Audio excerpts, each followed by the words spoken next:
So, Luke, I really liked the intro last week. In fact, I like it so much, I think we should... Oh, wow, you're back. Yeah, I'm back. And you know what we gotta do? I mean, do we... What's up, what's happening, what's going on, folks? And welcome back to another episode of the Scratch the Fish and Chips Movie Reviews!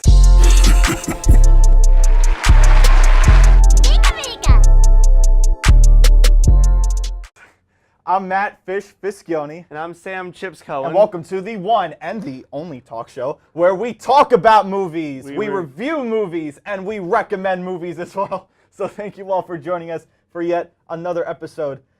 Sam, what was that? What? That intro. I mean, you know what? Let's just get on with it. Yeah, let's just get on with it. So over the weekend, I'm not sure if you heard, but a childhood movie came into the world of television, and I'm not sure if you saw it as a kid. March of the Penguins. Oh yeah, I saw this as a kid. I remember seeing this. Yeah, it's vivid in my memory, but yeah. I do remember seeing it. Mm-hmm. So, as a matter of fact, we have Luke, showing to me that there was a sequel to March of the Penguins, and when I found this out, I was like, oh my god, I have to watch it because number one, it's penguins, obviously. Yeah. And then number two, we have Morgan Freeman, one of the most sensational voices in the entire world of documentary. He's going to be talking about penguins? Yes. He's talking about penguins. I will go see it now.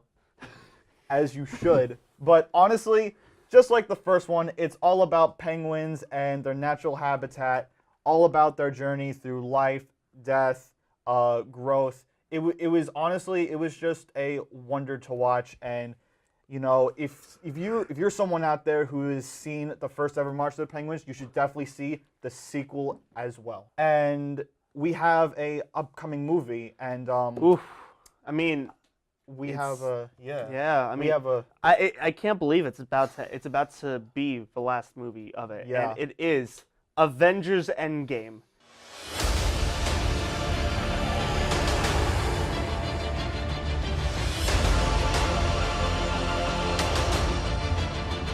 Thanos did exactly what he said he was going to do.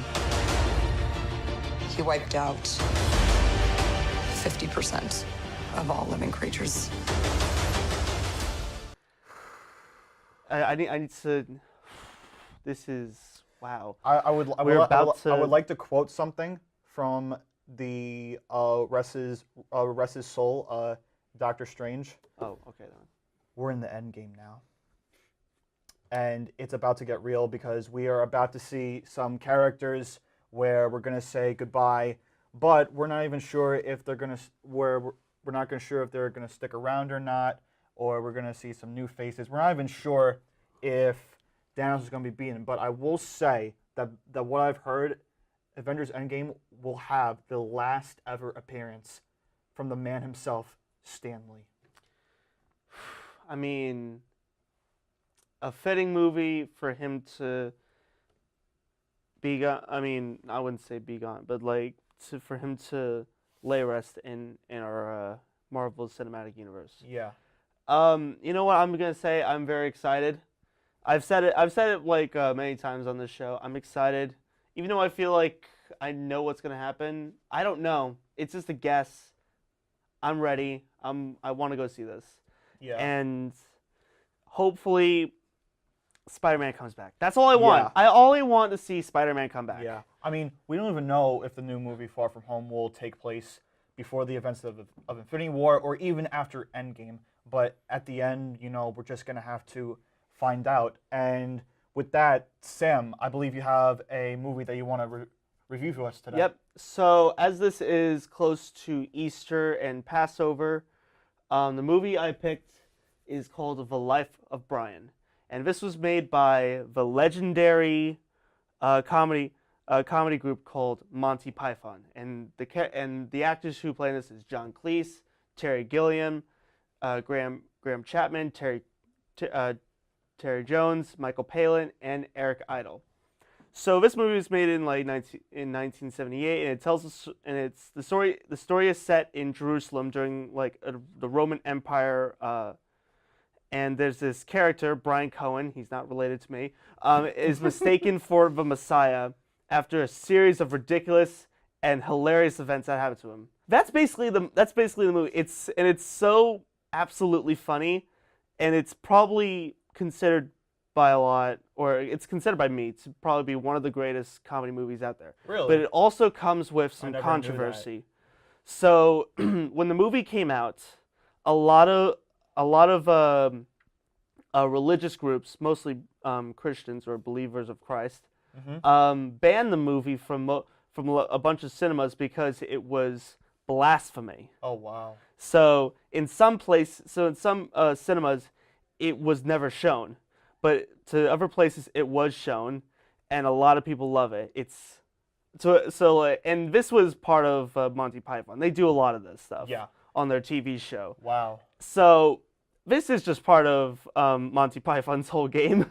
Yeah. And so they made it look so good. Yeah. So, if you had to guess, what had to be a favorite part in the movie, like, what would it be? The problem is that, like, everything in the movie is fantastic, but I'd probably say, I kind of quote this a lot, but there's, like, this point in the story where he says to everybody, he says to the crowd, you don't have to follow me, you don't have to follow anyone, you can figure things out for yourself, you're all individuals, you're all different, and the crowd, like, all just listen to him and just, like, repeat back what he says, and when they go, yes, we are all different, there's one person who goes, I'm not. That's so funny. And it's my favorite line. It's just my favorite line. Yeah. And so I would recommend any person to go see this movie. It's fantastic. You'll love it. I give this movie an 11 out of 10. Wow. I put it over 10 because it is considered to me, and probably to a lot of people, one of the greatest comedy movies out there. Wow. Probably even perhaps one of the greatest movies out there. That's a pretty big statement. I mean, for myself, I never actually saw the movie, but you saying that to me, it honestly looks like that. If you want, if you'd like to go see this movie, it is on Netflix. I don't know for how long, but definitely watch it.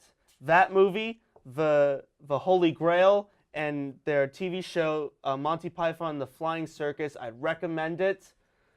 Sounds all very interesting, because on that note, we are all of time, and it's our last episode here right in the studio, which is kind of sad. I mean, we're not gonna miss the screen. It's not a green screen. That's movie settings. Oh yeah, I completely forgot. And if we snap our fingers, we all flutter away. Thank you so much for joining. Until next time, I'm Matt. And I'm Sam. And thank you all for joining us. And tune in next time for another episode of the Fish and Chips Movie Reviews.